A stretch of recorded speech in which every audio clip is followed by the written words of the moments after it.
And I talk on my podcast about the 5 keys that I see being the most important to trust. And that is being predictable. And it's PACS, PACTS. So it's predictable, accountable, which I already talked about, competent. You do need to know how to do the job, or have the competency to know when you don't know how to do the job and get some help. Transparency, that's basically the honesty piece. And people need to know that you genuinely want to see them succeed. That's the S. So they need to know that you're there to help them succeed, help them to shine. And being able to tap into those, if there's ever someone who you're feeling like, I don't know if I can trust them, I guarantee you one of those 5, you can almost pinpoint, oh, it's because they're so unpredictable. It's because I don't know from day to day who's going to show up.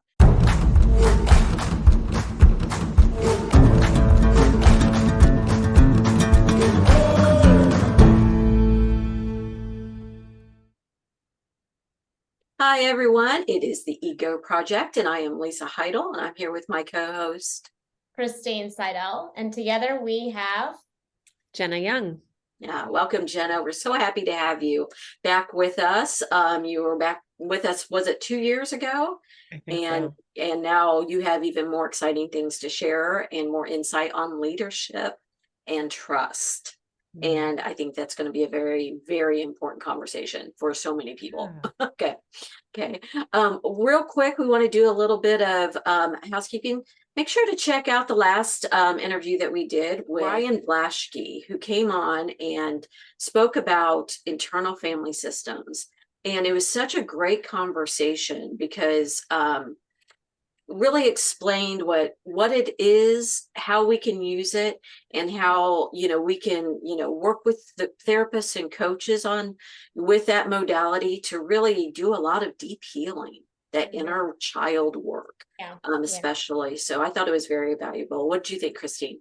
I thought so. I think she did a great job, just really educating the listeners and giving perspective on how specifically you can use it in different, what we say, parts work of your journey. So I think everybody should go check it out and, find yourself a good IFS coach or therapist, because we're always finding these different layers and different parts that need a little bit of attendance. So I agree. So good. And everyone, make sure to like and subscribe. We are growing, and the more likes and subscribes we get, the better the algorithm picks us up. And speaking of liking and subscribing, we're going to be talking about Jena Young and her new podcast, Elevated Leadership. But first, I'm going to jump in and read Jena's bio. Jena Young is a hospitality entrepreneur and certified professional coach who lives in Bar Harbor, Maine, and works with clients around the world. She is also the host of the very popular and growing Elevated Leadership podcast. On the Elevated Leadership podcast, Jena highlights topics to help listeners learn how to lead themselves and how that impacts those around them. Jena practices boots on the ground leadership as the co-owner and founder with her husband, Jeff, of the Side Street Cafe, Thrive Juice Bar and Kitchen, and Yellow House Inn in Bar Harbor, Maine. She specializes in small business and entrepreneurial leadership and is on a mission to simplify the journey for leaders who seek peace, calm, and fulfillment in their leadership roles. Jena says that her greatest leadership role and practice is in raising her and Jeff's 4 daughters. Yes. Imagine it. Yes. Now, I want to say this before we move on. So I was reflecting on the work that you're doing, Jena, which is so important, but I don't think people really understand where you do this work. So Bar Harbor, Maine, which is the home of the stunning Acadia National Park. And Bar Harbor, Maine is an island that's bridge connected, correct? It is. Okay. And during the summer and the fall, Bar Harbor gets 3.97 million visitors. Wow. And they all go to Side Street Cafe. It does feel like that some days. So as far as leadership, I mean, you've learned so much. So you're the person that we really want to be talking to, because I mean, that's a lot of guidance you have to offer, correct? Mhm. What can you say about, I mean, have you heard those numbers and thought of it in that manner? Oh, yeah. So we're on Mount Desert Island, and Bar Harbor is a small town on the island. And we do have a lot of talk about the tourism that comes and how many people, and there's so many different organizations monitoring the numbers. And so we're very aware, and it creates so many challenges and opportunities to be in such a seasonal place where we've really almost, we don't start from scratch every year, but we have this new fresh start every year, which can be really draining, but it can also be such an opportunity to Mhm. start Mhm. over, reconfigure, look at what's working and not working. So I try to look at the perks to it more than the challenges to it, but we do feel it. And we love the people who come and visit here, and it's what keeps our little world going. So it's Yeah. pretty special. Yeah. Mm. So good. And I mean, I've been to Mount Desert Island and Bar Harbor, and thank you for clarifying that. Haven't been there for quite a few years, so I always forget it's not all Bar Harbor. Right, right. But Yeah, still, yeah, you got yeah, it right. Yeah. yeah. Okay. So we're going to be talking about the topic of trust and leadership, and you can't have one without the other. No, It's not possible. not a, Um, not effective leadership, at least. Yeah. Yeah. Yeah. Can you talk about first self-trust and leadership? What's some thoughts you have on that topic? Absolutely. It is so imperative in order to be an effective leader, because we talk about everyone's influential. We're all leaders constantly throughout the day. But the question is, are you being a positive or a negative impact? Are you being effective or ineffective? And so, in order to be positive and effective in your leadership role, being able to trust yourself is one of the absolute foundations. And I would even say being able to trust something greater than yourself as well, because we can't just rely on our egos. That's what this podcast is about, to keep us in line with reality. It's not reality. It's really based in fear. And so the opposite of fear is trust. So the more that we can prove to ourselves that we're trustworthy, the more that we can count on ourselves to show up. And the more we can believe in ourselves, the more we can project that out to the people around us who we are impacting and leading, that they know that we're trustworthy because we trust ourselves. And that's absolutely, it's just such an important point. And I think a lot of times when people talk about trust and leadership, they like to jump to the part that involves other people. It's easier to point the finger and say, but I want you to trust me. And why don't you trust me? And why can't I trust you? And that is important, but it all starts with that inner trust and being able to cultivate that and prove to yourself that you're worthy of what you're trying to achieve, that you're capable of it, that when you are in a tough spot, you'll figure it out, that you have the grit when it's not easy. And those are all things that we learn throughout life and really with practice. Yeah. Well, And I Chris, think that keyword practice is so important there, because when you talk about trust, it's not something that we inherently should be giving to people or should be expecting to be given right away. And I think that's, we go through this process of becoming, nuanced as specialists or whatever. And so much of it is gaining that intellectual capacity to know your industry or know whatever it is that you're stepping into. But trust is an intuitive pattern making faculty, right? So we can only earn trust or seek trust when we have shown up consistently in a pattern that has modeled we're trustworthy, right? And so that's such a facet of a relationship that we can't it's not instantaneous. Even with ourselves, right? Like, have I intuitively listened to myself and made my mistakes and learned and grown from them and honored what I know to be true so that I can trust myself? And I think we have such a, instant gratification culture that we don't put enough emphasis in trust with ourselves or with the people that we're seeking or asking for trust. Yes. I love that. It's amazing how, first of all, it does take that time, but this layer of trust that we're talking about with ourselves one of my favorite parts about it is that you don't need to rely on anyone else to do anything. It's all within yourself. And so at any moment of any day, it does not matter where you are, you can prove to yourself that you can trust yourself, and you don't have to wait for so-and-so to show up and do the dance. And how powerful it is when you can take all of that external and bring it in and just really focus on that relationship. It's a lot, actually. I don't want to say it's easy, but it really is pretty simple when you can break it down. And so I love it. I think it's so fun to continue to practice that layer of trust. Absolutely, for sure. The idea that self-trust means that you are keeping promises to yourself. And just like anyone else externally, if we break these promises that we've made to ourselves, we stop to trust ourselves. So what advice do you have for people who maybe are lacking in self-trust? And how can they, especially around leadership, start to rebuild that? Right. Yeah. Well, I would say, again, that it can be simple if you allow it to be simple. And that's making commitments to yourself and then seeing them through, and not saying you'll do something and then not doing it. Because if you're consistently doing that, you obviously can't count on yourself. And whether you realize it or not on a conscious level, you're broadcasting to other people that you actually can't be trusted, and that you're proving it to yourself on a continual basis. My advice really would be in those tiny small steps, if this is new to you, to start with setting small goals that you know you can achieve, and then feeling so worthy of that good feeling that you make a point to do it, and not prioritizing something else just because it's out of habit.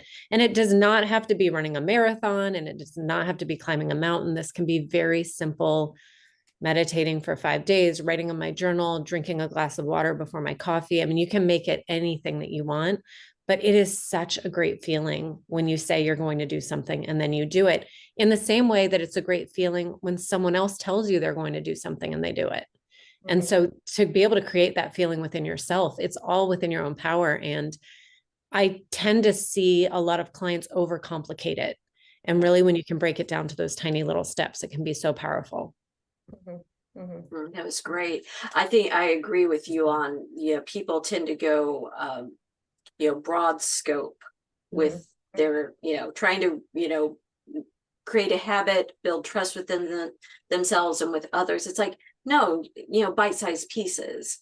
You can do this one step at a time, and celebrate when you do that. Make sure that you're acknowledging these successes that you're having, even if it is, like you said, glass of water before your coffee. Really, like, great job. Yourself. Yeah, the You celebration did is that. important. Yeah, very important. So with that, as we've built that trust within ourselves, and we can, as a leader, we're showing up with integrity in the manner that we want to, we're communicating effectively, we're acknowledging, the teamwork that's around us, and we're starting to grow in that area. What do you see happens that might derail a leader, especially around fear? And when they start getting that ball rolling, and then all of a sudden they're veered way over here, is that boundary setting that causes some of that problem? I'll let you speak to that. Sure. The biggest things that I would see derail people is essentially their ego and the fear that whatever their ego is creating for them, the feeling that maybe they need to worry a little bit more about something, and they need to be on their feet, and they need to be a little bit more concerned. It's that getting into the resistance of what's happening more than the flow of it can be very distracting. Boundaries are super important when it comes to trust, knowing what it is that you need, being able to ask for that, and then being able to hold the boundary is huge for creating trust with other people. So it's the idea that you're doing all the things textbook, right? Like you said, you're communicating clear, you're acting with integrity.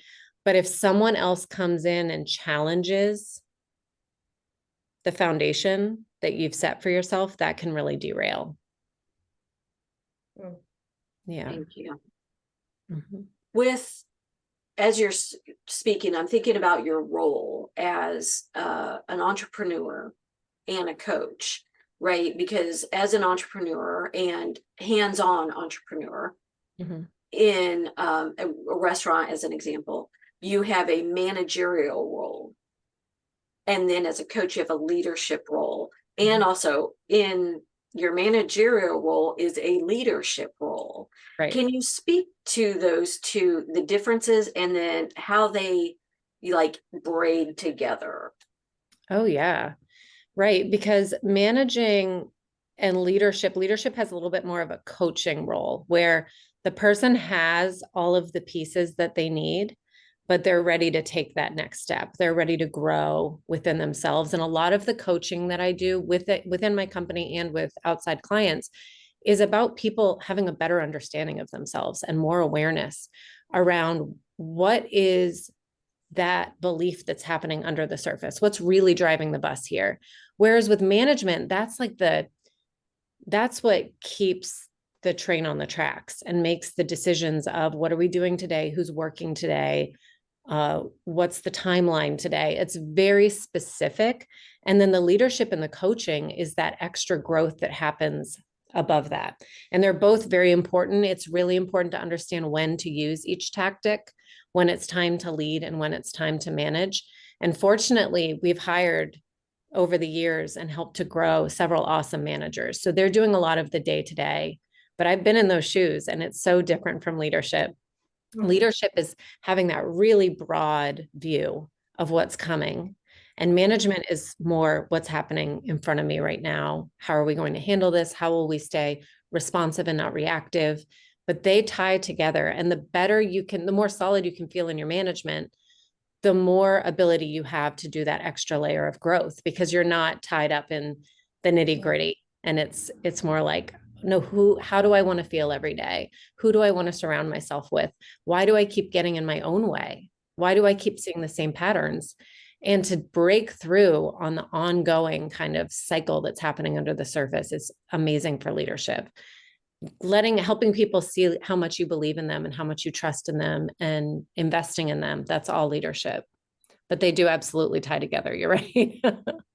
Well, and I would almost say, like, if you're trying to move in and out of that role individually Mhm. too much, you know, that may be this grappling of fear and trust in yourself. You know, can I really step into this space that I feel lit up in and that I feel purposed in, you know, Yeah. out of my own imposter syndrome or fear of other people's abilities. Like, so it is, I think, when you're trying to do that yourself, there is this grappling of fear and trust internally that Mm. has to be resolved so that you can step out into a space that feels right to you, and or trust for somebody to step into their space that feels right to them. You know, and I think that's where a lot of people who might, you know, have been managing and are called to go into leadership, that friction around release and radical acceptance and being like, you know, I will allow a release so that Yeah. I can move forward and trust that this was meant for me. I'm sure when you are coaching clients, that's a struggle, you know, of just, It really is. yeah. Yeah. Like where to release that control and the oversight and to trust when we're talking about trust, really trusting the process, trusting the foundation, trusting something bigger. Mhm. That's absolutely true. Yeah. We all have that internal struggle between the fear and the trust, but the more that we can be in less resistance, the more we can be in less, the more Right. we can Right. Yeah. experience less resistance, the more successful we'll be, without a Mhm. doubt. Mhm. Hmm. Yeah, and trusting that through the process, there will be, you know, mistakes. Or, you know, when I talk to entrepreneurs, I talk about like the birth, death, and rebirth cycle, even within entrepreneurship. Like we need things to die or fail or whatever, so that something better can come from it. But that is that space of fear. You know, we love homeostasis. We love homeostasis, Mm. even if it's not where we want to be, right? Like even if there's something greater, getting out of homeostasis is very uncomfortable, you know, but leadership requires that tenacity to be able to tolerate and release that resistance that we've been having. So Absolutely. Love that. You know, it's interesting because both of you have mentioned pattern making Mm. and recognizing these patterns. And I'm curious, from both of you as, you know, entrepreneurs and, you know, builders of businesses and skill sets, what is the pattern making that you see in low impact businesses with trust, when they have a low impact and trust? What do you see? What are some of the patterns that you Oh see? my gosh. I love this question. And it, of course, can show up in a lot of different ways. But what I would see the most is this belief that other people can't be trusted. And so they don't set people up to succeed. They don't set them up because the belief that they have needs to come true for their own, ego. This is all happening under the surface, as you both Right. know, as your listeners know, I'm sure at this point, it's not consciously, but they need to either draw in people who they subconsciously know are not going to be able to do the job, or they won't fully set them up to do it. And so therefore, when it fails, they can look in the mirror and say, see, I can't trust other people. And that pattern, especially when it relates to trust, will continue and continue and continue until they're ready to really understand that it's their belief that's causing the problem. It's not the people around them, it is the belief. And I actually I speak from personal experience on that, because I really felt one of my patterns that kept showing up was that I wasn't supported. And so I would hire people who weren't capable of supporting me. They were not, just for whatever reason, any reason. Or if they were, I would sabotage it. And until I realized that, I could not build a solid team and I couldn't trust other people. And then when I started to realize, no, I actually can be supported and I deserve to be supported. And it was a lot of work. But once I was able to do that, I would seek out the people who really could support me and I would set them up to succeed in that job. And it was such a break. I mean, it was a huge breaking point for me. So I absolutely love that question. That's where I see it show up the most. But I'd love to hear Christine too, because I bet there are a lot of different examples. Well, I think it pretty much is parallel to what you're saying. And I would say it's really this kind of like belief or mindset, which it's like a scarcity mindset, where it's like, if somebody does this, then it means that, right? Like where everything is kind of showing up from a space of lack, and even in management and leadership, there may be directives, but then it's, there will be these side micro comments about, and I know how hard it is for us to, like even just do this one simple thing. So it's the space of really not believing that people are going to show up in the way that you've asked or that they've committed to. It's really around scarcity. And I love that you gave that example about, calling in the people that you're energetically kind of available for. And, I know I've done that too, just releasing control of, say for a personal assistant and being like, well, I just don't have the time. And, I need somebody who's very intuitive and this and that, but in that space, like not expecting that to show up. Right. Mm-hmm. Already in this sense of scarcity. And that's exactly what you're going to see. Like that's what you're going to find in the candidates that you are looking to bring into your organization. So I think it really does, we're only as strong as like the lowest on the totem pole, right? So if we don't have any trust, if we have a lot of doubt in that person, then how are we supported? How are we growing and moving? And you see a lot of that in low impact companies where morale is just very, very low. Like everybody tends to have this very like, well, corporate can't get anything right. And you're aware of the scarcity that just permeates every department. So that's it. It is, and the idea that even if we call in people, right, that are high vibration, skilled, they're wanting to support. If we have that confirmation bias, it's going to be a self-fulfilling prophecy, right? Maybe there is someone who is highly skilled, highly motivated, yet our ego wounds erode that trust Mhm. between the leader and the person who wants to learn from them. Mhm. And I think that's being very mindful, like you said, Jenna, healing that stuff with yourself on Mhm. an ongoing basis, Mhm. right? It doesn't end. It It's doesn't a end. constant journey, right? Right. Well, and I think it's also, being able to say, that's the ego work, that, oh, I'm going to watch how this unfolds Mhm. and then reevaluate Mhm. what to do next. I think so often we're wanting to check it off the list. Like, okay, I have 3 new hires as an example. Check, check, check. Well, Mhm. that's where leadership begins, not where it ends. Mm. And I think people, they forget that there's a steps to this. And, anytime we interact with others, there's an agreement and honoring that we have to bring to the table. Oh Yeah. yeah, Yeah. absolutely. Yeah. And I think being mindful of whatever, checking yourself and being like, what is that core belief that I'm thinking I'm not, you know, somebody can't show up for me in that space, or that I have to do everything in order for things to be done correctly. Like, what is that core belief that's underneath that is like, my value is drawn by doing everything, improving my value, improving my worth. That's that ego work that we in leadership need to be very mindful of, because we're sabotaging ourselves with these false belief systems that are rooted from a long time ago.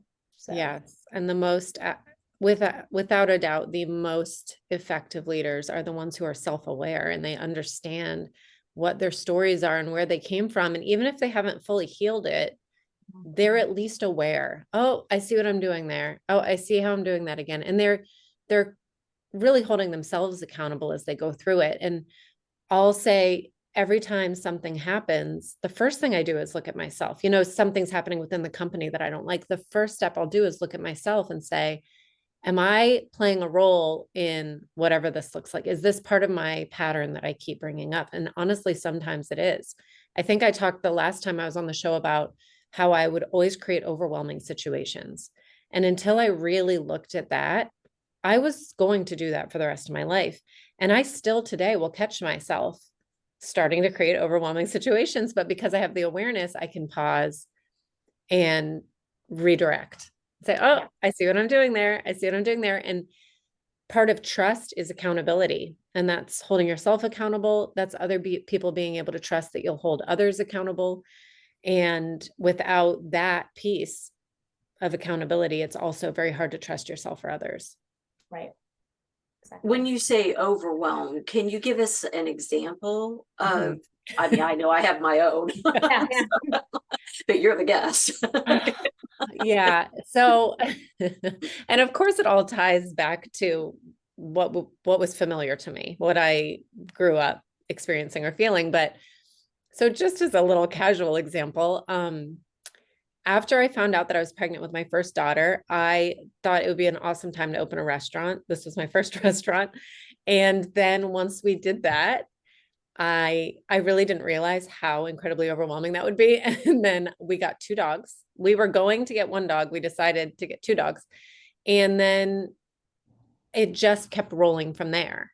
And then Yeah. it would be, well, let's move into an apartment attached to the restaurant because we need to be closer. So it was this constant sense of not feeling settled because settled was not familiar to me.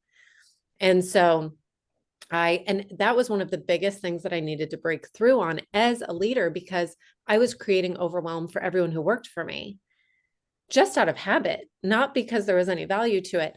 And now the people who work with me and, in my businesses, they have a better version of me because I've held myself accountable and stopped allowing myself to continue that pattern. Also with the confirmation bias, I would take things that maybe weren't overwhelming and make them overwhelming because that was what I believed the world was.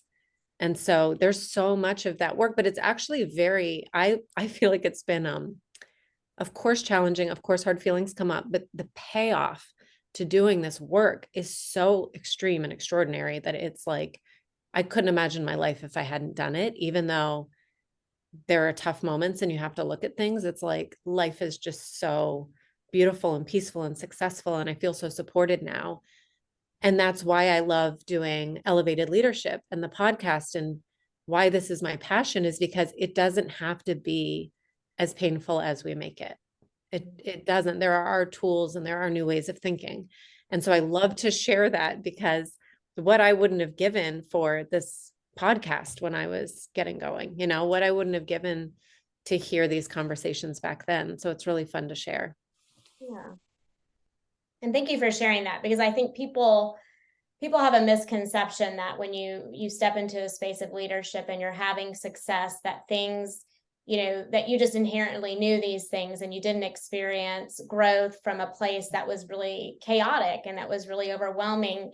And I think it keeps people from being available to find themselves in leadership too, and again, that's their own belief system. But I think the more we can represent like the ego work that, or the situations that presented themselves through the process of getting to a place of leadership, it normalizes that you only become a great influential leader when you've had to grapple with yourself.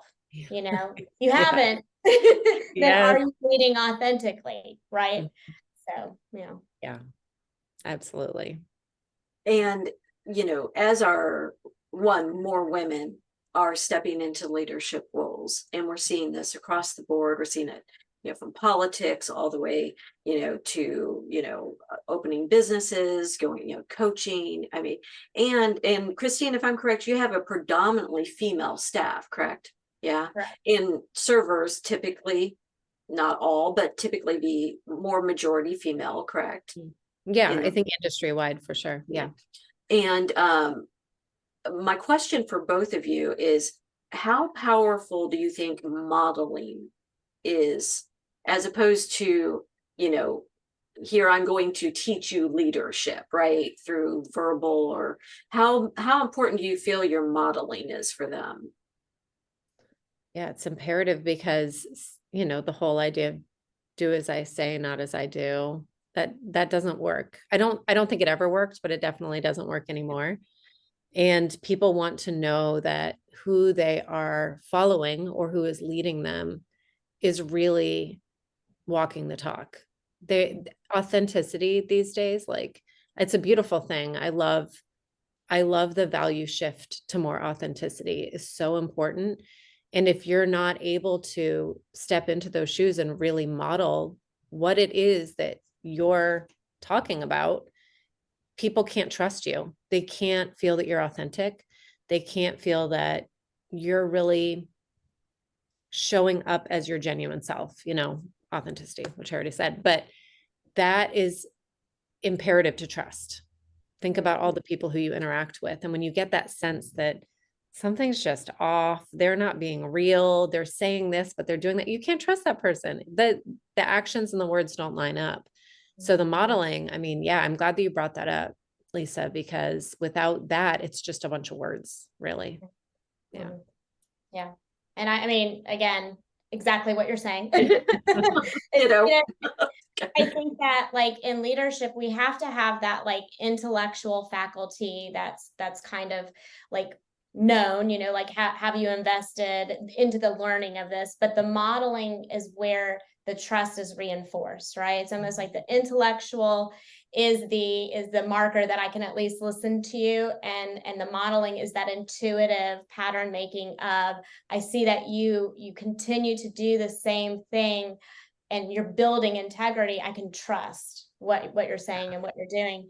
And in our practice, it's interesting because we have an intern, we're like a teaching practice. So there's interns and new therapists, and they come in with no therapeutic voice, right? Like they haven't sat with clients. And so through internship and pre-license years, they're learning and they're modeling, like after you, like I still use phrases from my own internship as a therapist. But you're in this very interesting dance of leadership with them that they are listening and sensing all the time from you. And that's exactly what Jena said, is they're getting a sense. And that's just not something you can tell somebody. they have to experience it. And that's what modeling, creates the opportunities for that. Yes.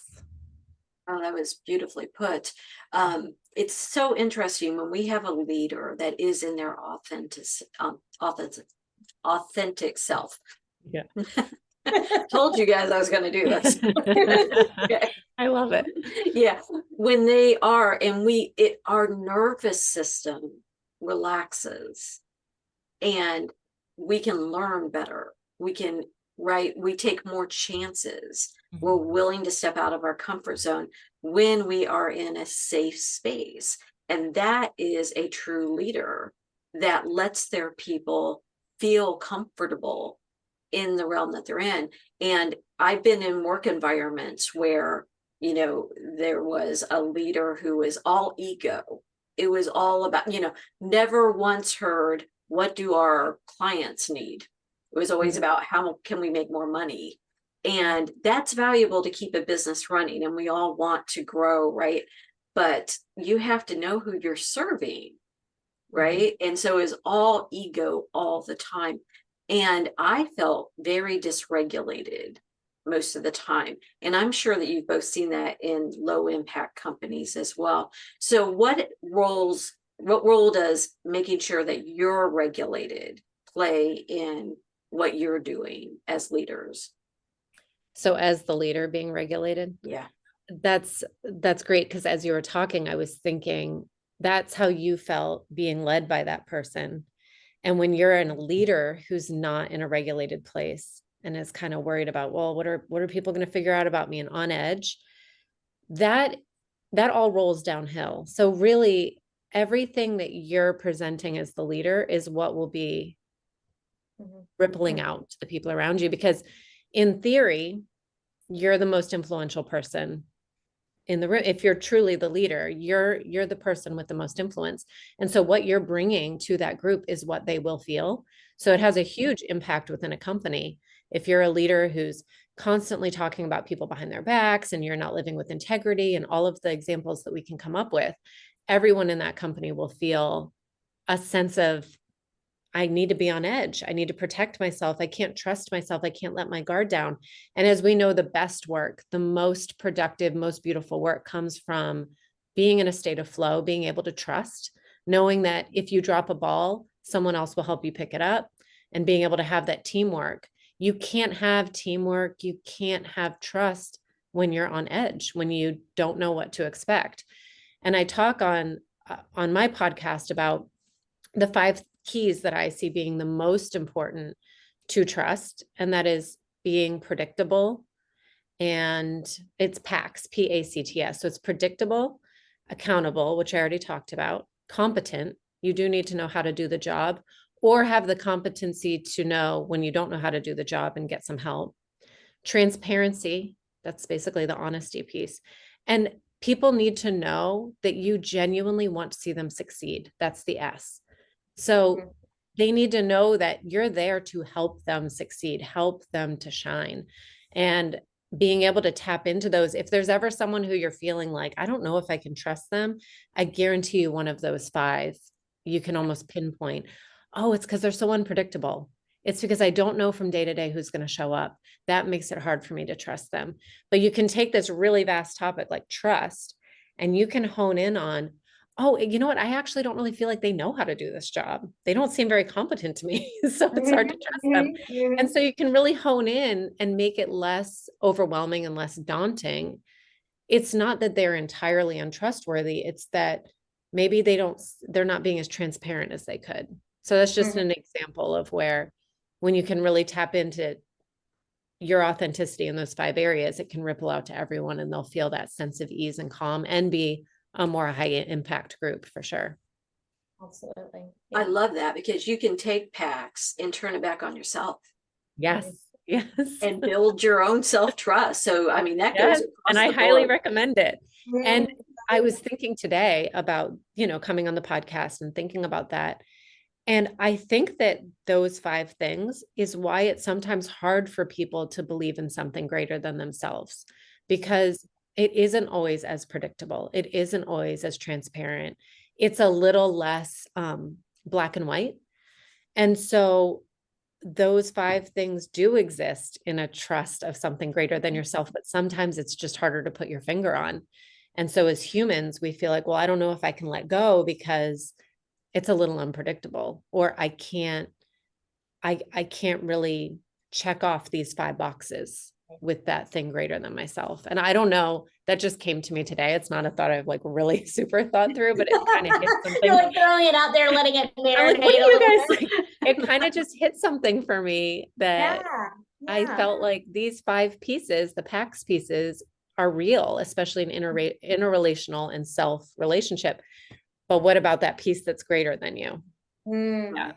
yeah. But what's interesting about that is that too requires time to build the trust, right? Yeah. Like in that withdraw to self, in that intuitive commune of something greater than myself, you still need that time as well to get those bits of wisdom, to hear with clarity, to move with authenticity, right? But it's always accessible if Right. we are intentional about withdrawing to hear a little bit of that wisdom and to connect in that way. So, ooh, that's something to marinate on over here too.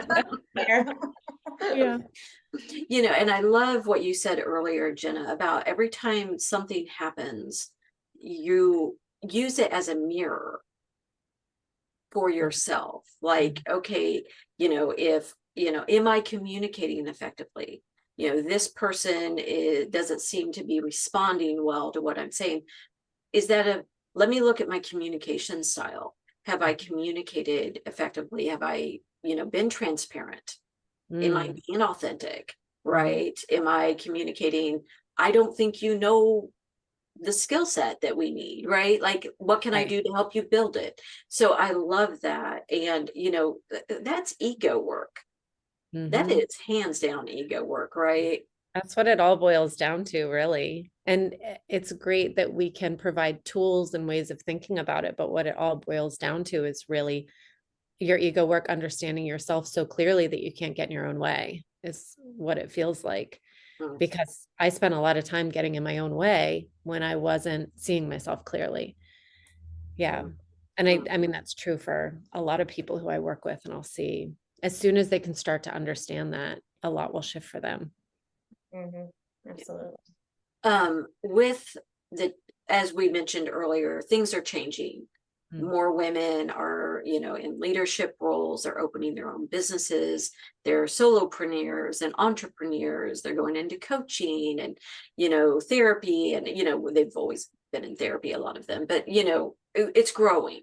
We're taking you know, the reins, if you will, in our own lives. And so one, what are you seeing in business based on these changes? And then what do you have any predictions of how this is going to unfold? Going, let me say first, I Yeah. see it going more spherical as Mhm. opposed to hierarchical. I think that is one of the gifts of the divine feminine, is that we bring to the table is the nurturing aspect of helping people find their gifts and helping them grow. Mhm. And that can be done and then share their gifts Mhm. and straight to the leader, as opposed to having to go through step by, you know, first you go through this person, this person, this person. It's more spherical. What are your thoughts, both you and Christine? Yes, for sure, especially in small business. I am seeing much more of that, and I'm seeing leaders show up to their businesses like their business is an extension of their personality. So they're creating a little world that's based on who they are as women, as really as anyone, but as women coming in and creating a more nurturing team or creating something that really aligns with their own values. I hear a lot of talk about values. I Mhm. feel that as we move forward, people are much more clear about what type of business they want to align with because they have so many options. You can Mhm. really do anything. It's a beautiful thing.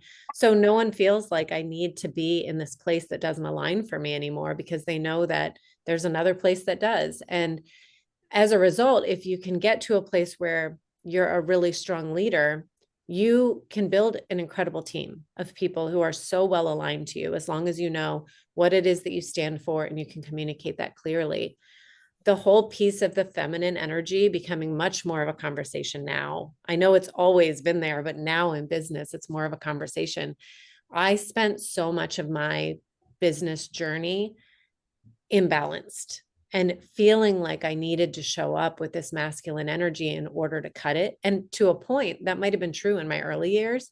I don't feel that now. I feel that I can show up with my feminine energy, know that it is just as, if not stronger, in situations. And I wouldn't have necessarily put that in my answer, but when you pointed out, Lisa, that's so true, that I see people showing up authentically. This is who I am. This is what I have to bring. This is for people who have like done the ego work. That's what I'm seeing there for sure. For people who haven't, and it's never too late, I'm seeing a lot of fear around how quickly the world is changing, how much is changing, and an inability really to keep up with what your team needs, because they need something entirely different now than they did, back in the day. Yeah. That's what I'm definitely going based on what I see in my little world. And I'm sure Christine sees a whole other world where you are in your industry. Yeah, but I think that's a very interesting talking point in terms of like, leadership and business growth and whatnot, having more of this, divine feminine energy that is producing very, transformative results. And I think that because in and of itself, again, like we all have masculine and feminine energy. So there is that need for masculine energy, even if you're a woman, to find clarity, to pursue what it is that you're really feeling aligned with. But the feminine is the one that is really about authenticity, and it has the compassion and it has the nurturing faculties, but it's also very fierce and it's very clear on what it's available for and what it's not available for. So when you go into leadership and you're very authentic and you create a space that's compassionate and nurturing, but if you're not aligned with that, the feminine has no issue holding a boundary and disconnecting, right? And I think that feels very good to people that align with that type of leadership, because at the end of the day, if we're stepping into a space to be led, we want to know that our leader can transform and is very fierce. And that does come from really the feminine energy, right? When it comes to values, especially. So I think it is going to be an interesting space as the collective to watch leadership transform over the next several years and see us move away from more of this, patriarchal way of doing business to more of this intuitive and transformative way. So I'm excited, especially speaking to such women who are already in this space. So yes, and I think, as women who stepped into the workforce and leadership roles, for so long, we only had the masculine model for that. And as more women are stepping into these leadership roles, opening their own businesses, the impacts that you're making on the people around you ripple out. This is the turn of the wheel, if you will. It's turning it. And, that to me is very exciting. I work with solopreneurs mostly, and, I try to explain, a lot of people come in and they have this idea of like, well, I'm going to start a business and it needs to, grow. And I'm like, well, that's, an entrepreneur can do that. Right. But my question for you is, do you want breadth or depth?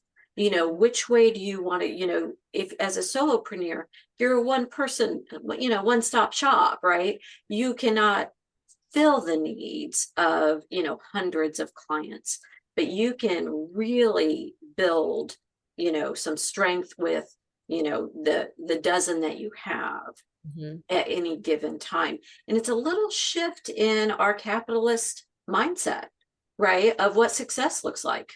That's really what it is. And, recognizing that success is in business and in life, they don't have to be separate. And it does not need to be once again, part of the capitalist machine, if you will, to be of value. Yeah. Yeah. Yeah. It's so true. And seeing businesses that are based on a more capitalist model, but still creating really great experiences for their employees and really great experience, really making it about the growth of the people within the company. I'm seeing a lot more of that now when I'm coaching different clients who almost all of them are business owners or high level leaders within small business. Yeah. And they are for sure,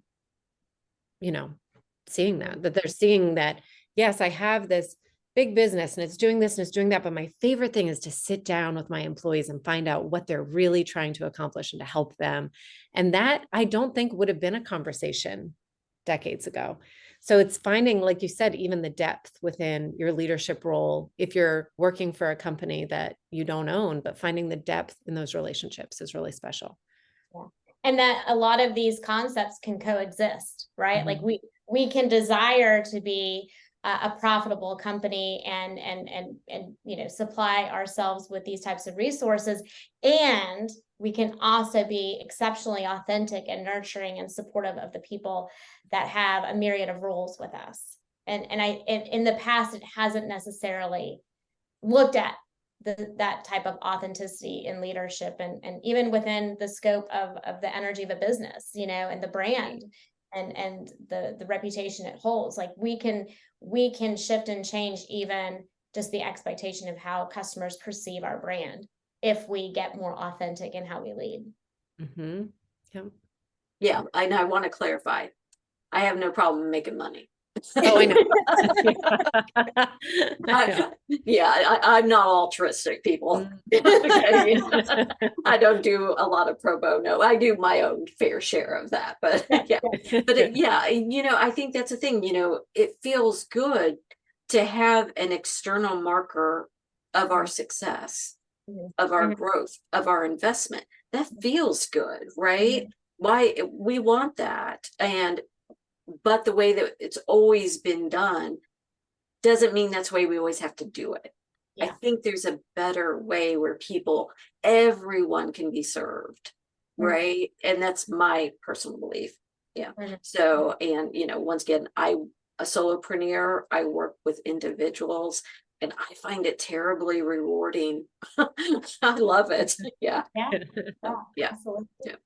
Okay, so Jena and Christine, any advice for entrepreneurs, solopreneurs, small business owners who are really doing some ego work right now, and they recognize that, maybe I should put some time into me, right?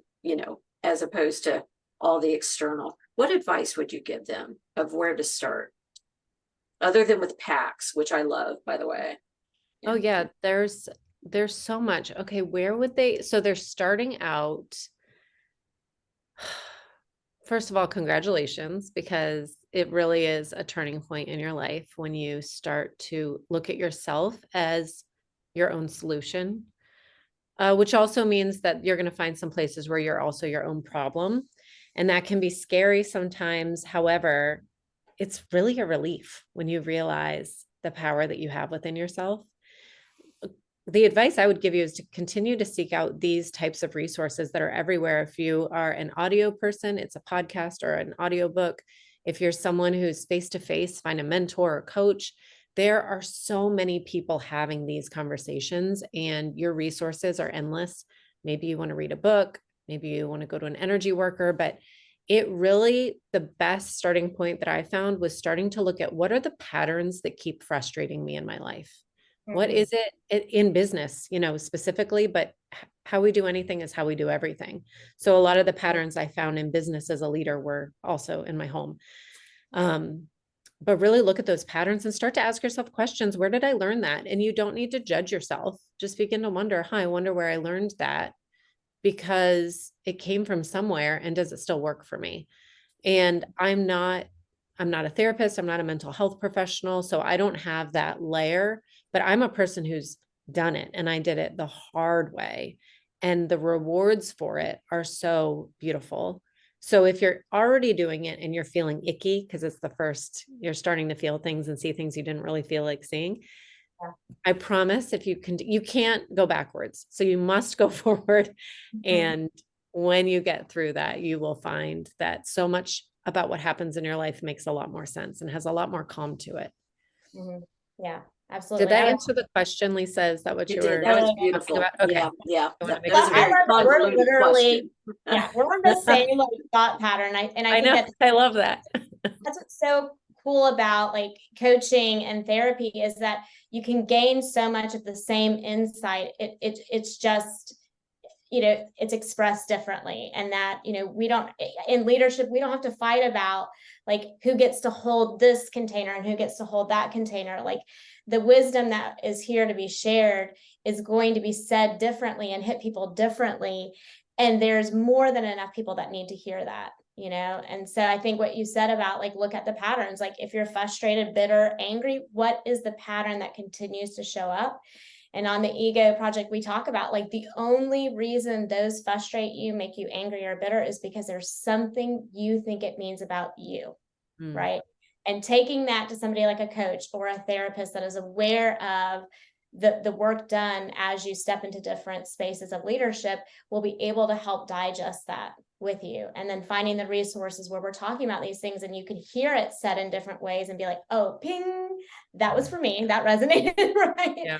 This, leadership can be very isolating, but we're called to be in community as leaders because that's where we're pairing nervous systems to each other to learn and grow. Like isolating yourself in leadership is very dangerous because you can become a vacuum, and you can withdraw and get messages that you feel like you can trust, but you can't, right? So Absolutely. Yeah. And Happens I all the love how time. you both said that step that I think is so often missed from I recognize there's something that's a little off here that needs some attention to solution, but we forget that middle space of observation.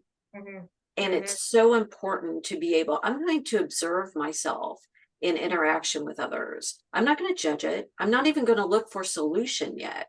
I'm just going to see the pattern. And we skip that part so often, don't we? We want to leap over it, but stopping and going, okay, this is being mirrored back to me.